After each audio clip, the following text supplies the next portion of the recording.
بالفترة الأخيرة أكيد هو سمعتوا بالAI، اختصار ل Artificial Intelligence، ومعناها الذكاء الاصطناعي. وهو هدفه أنه يسهل من حياتنا، ولكن صار العكس، اللي هو الناس ظلت خايفة من عنده لدرجة قالت وقفوا الذكاء الاصطناعي. اللي مبرمجة بالذكاء الاصطناعي قالوا أنه يا شركاتنا العزيزة وقفوا الAI لفترة، وقفوا تطويره. والسبب أنه اتطور بفترة قصيرة تطور مو طبيعي لدرجة الناس خافت من عنده، ممكن أنه يستحل على العالم. ما تحسون بالغت شوي بهالموضوع؟ راح اركز على بعض المواضيع اللي استخدمت بطريقه خطا وممكن تسبب لك مشاكل، بعيدا عن المشاكل اللي هو الناس خايفه من عندها. لو ردت اسولف لكم على المجالات اللي تقدر تستخدمهن بالذكاء الاصطناعي، صراحه يحتاج لي فيديو تقريبا 6 ساعات. والمجالات اللي صراحه بالنسبه لي اشوفها مخيفه، مثل الصور وتغيير الصوت والفيديوهات. وطبعا اكو مواقع كلش هواي ايجابيه وتقدر تستغلهن بطريقه صحيحه. يعني مثلا تقدر تستغله بشغلك. لو اجينا على ادوبي فوتوشوب، طلقت اللي هو جنريتيف فيل، تقدر تستخدم الAI الصور، وهذا شيء حيل رهيب. وصراحه انا واحد من الناس استخدمته بشغلي مثل الفيديوهات، وظلت استخدمه للصور المصغره.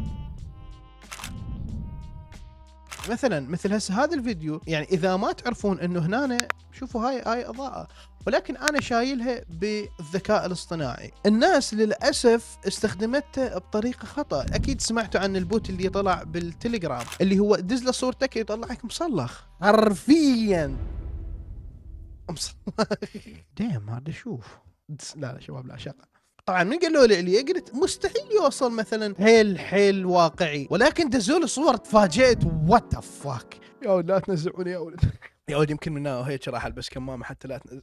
للاسف منو اللي راح يطيح بي؟ الناس اللي حرفيا ما تعرف له. شو شباب خلينا نكون واضحين، اذا انت من مستخدمين الذكاء الاصطناعي لفتره طويله، اول ما تشوف الصوره او اول ما تشوف الشغله اكو شغلات تقدر تميزهن. ولكن اللي ما يعرف، مثل احنا بلد عشائري يا ولد، يعني انتم تعرفون شنو من بلد عشائري، يعني اكيد بعيدين عن هاي السوالف. طبعا اللي ما سامع بي ما راح يميز انه شنو هو الذكاء الاصطناعي، وما راح يميز هل هي هاي فيك او والى اخره. فخلينا نكون واضحين، وانتم تعرفون شنو، يعني من اقول لكم واضحين. متاكد 100% لو اطيت صوره من الصور لواحد من هذا الكوميونتي، صعب انه راح يعرفها فيك، شبه المستحيل، لانه هم مثلا الاغلبيه بعيدين عن هاي السوالف. اكو حكي اتمنى.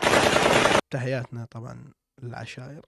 ومن اخطر المواضيع اللي هو الصوت والفيديوهات. تقدر تستخدم صوت ثاني، يعني مثلا انه انا هسه حاليا قاعد احكي قدامكم، اقدر استخدم صوت واحد ثاني واقدر احكي باساءة او اقدر احكي بطريقة خطأ واروح نشوى على انه هذا الشخص. وهاي المصيبة. شلون طريقته هذا؟ اجيب أن تسجيل صوت المورو، اخليه بالذكاء الاصطناعي، اقول له اتعرف لي على هذا الصوت، هو راح يتعرف، راح يحفظه الي على انه كملف انه اقدر استخدمه. فانا شنو اللي اسوي؟ اجي احكي اللي اريد احكي انا بكل بساطة، اقدر افشر، اقدر اغلط، اقدر كل شيء اسوي، وادخله بالبرنامج، اقول له حول لي صوتي صوت مورو، وراح يطلع صوت مورو حرفيا. طبعا شباب هسه انتم جاي تسمعون صوت مورو، ولكن انا هينو بالاصل، ولكن حاليا هو تقدر تميزه انه هذا AI، ولكن اللي ما يعرف مستحيل راح يخطر بباله انه هذا الشيء فيك، لانه حرفيا بصوتك. وغير البرنامج اللي هو تقدر تتصل مباشر. تخيل اقدر انا اسولف وياك مباشر وبغير صوت. يا ضي طبعا أنا مشتاقة لك هواية مشتاقة لك الصراحة. يعني اليوم رحت للمول، يعني بنات عمي بنات خالي اجن وياي. ممكن الرقم؟ على سبيل المثال انه اقدر انا اجيب صوت لواحد مشهور، او مثلا واحد عندي عداوه وياه، اجيب له تسجيل واخليه مثلا يحكي على جهه حكوميه بصوته. بنفس الوقت راح الناس تستخدمه على عذر، راح يجي يوم اذا طلع لهم تسجيل صحيح راح يقول لك لا والله الذكاء اصطناعي، مع العلم هو حقيقي. اللي ما فهمه راح يمشي عليها، ولكن الناس اللي فاهمه ما راح يمشي عليها. والفيديوهات مثل الديب فيك، كم صورة لشخص واحد وتركبه على راس ثاني، لدرجة انه مستر بيست انه جابوا له فيديو خلوه يعلن على برنامج مال على اساس انه هو طلع فلوس وينصح الناس تستخدمه، والناس هواي استخدمته ما عرفت انه هذا مو مستر بيست، مجرد انه جايبين شخص مغيرين صوته ومستخدمين صورته على اساس انه يعلن هذا البرنامج. اغلب الناس خايفة من الAI، انا خايف من استخدام الناس للاي اي، لانه هذا الشيء صراحه اشوفه اكبر من الاي اي يقدر يستغلك او يقدر يوصل لمرحله